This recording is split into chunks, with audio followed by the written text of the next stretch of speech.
Vamos lá. Se tem um assunto que é, assim, o coração da advocacia e, claro, um peso pesado na prova da OAB é este aqui: honorários. Dinheiro. Pode até parecer um detalhe, mas olha, a FGV adora esse tema.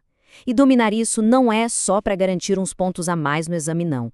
É para construir a base da carreira. Imagina que os honorários são como um grande jogo de estratégia. Pois é, existem regras, jogadas que são permitidas e outras que, olha, podem te colocar numa situação bem complicada. O segredo é conhecer o manual de regras de cor. E é isso que a gente vai fazer aqui. No final, o tabuleiro vai estar bem mais claro e a vitória bem mais perto. Tudo, absolutamente tudo, começa com a base. A remuneração na advocacia se apoia em, basicamente, 3 pilares. Entender a diferença entre eles é o primeiro passo e o mais importante para não se confundir depois. Então, vamos lá. Os pilares são estes: os contratuais, que é aquele acordo feito direto com o cliente; os arbitrados, que aparecem quando não tem acordo e o juiz precisa definir o valor; e os de sucumbência. Esse é o prémio que a parte que perdeu o processo paga. Vamos mergulhar em cada um deles agora. Os honorários contratuais são o feijão com arroz da profissão. É o acordo, a conversa com o cliente. E aqui já vai a dica de ouro do Código de Ética. Faça sempre, sempre um contrato por escrito. Sério. Um contrato bem amarrado no começo evita uma dor de cabeça gigante lá na frente. Tá, mas e se por algum motivo não tiver contrato escrito? Acontece. Aí é que entram os honorários arbitrados. Nesse caso, a gente pede para o juiz fixar um valor justo pelo trabalho. E o juiz não tira esse valor da cabeça, não. Ele tem que usar a tabela da OAB como um valor mínimo. É uma espécie de rede de segurança para o advogado. Agora, os honorários de sucumbência. Esses aqui são diferentes, sabe? Eles não vêm do bolso do cliente. Eles são pagos pela parte que perdeu o processo. E é justamente aqui que mora uma das pegadinhas mais clássicas de prova sobre o tema. Então, muita atenção agora. A regra é cristalina e a FGV ama cobrar isso. A sucumbência é do advogado. Ponto. Não é um reembolso para o cliente, não entra na divisão do escritório como se fosse do cliente, nada disso. É um direito autônomo do profissional que atuou na causa.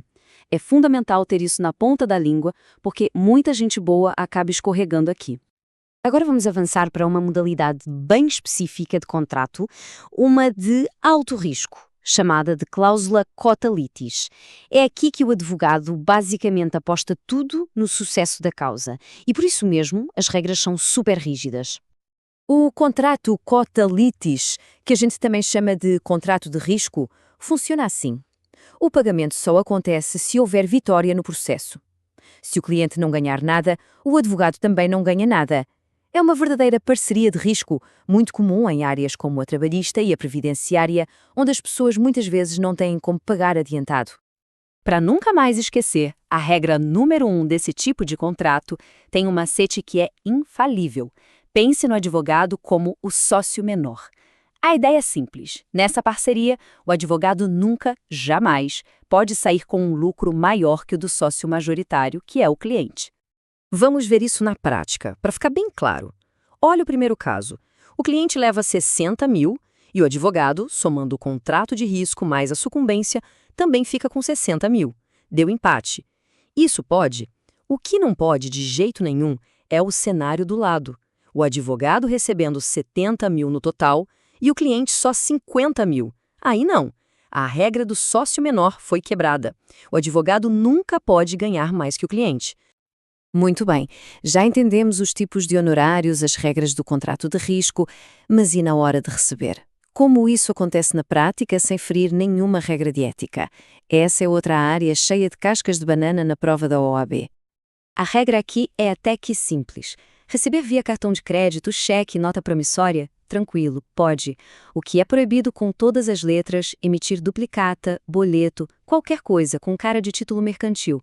O motivo é bem claro: evitar a mercantilização da advocacia. A profissão não é um comércio. E pela mesma lógica, dá para protestar um cheque que voltou, claro, mas protestar uma fatura de serviços, nem pensar. E se o pior acontece e o cliente simplesmente não paga? Bom, antes de sequer pensar em entrar na justiça contra o cliente para cobrar, existe um passo ético obrigatório que não dá para pular. Tem que renunciar ao mandato. A lógica é simples e faz todo sentido, né? Não dá para ser advogado e adversário da mesma pessoa ao mesmo tempo. Agora, vamos falar de tempo, prazos.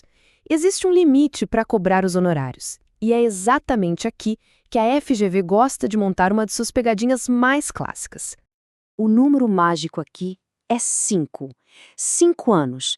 Esse é o prazo de prescrição para entrar com uma ação de cobrança de honorários. É bom ter esse número em mente. Mas o pulo do gato não é o prazo em si. E sim, quando esse relógio começa a correr, o prazo pode começar a contar no vencimento do contrato, na decisão final do processo ou quando o serviço termina.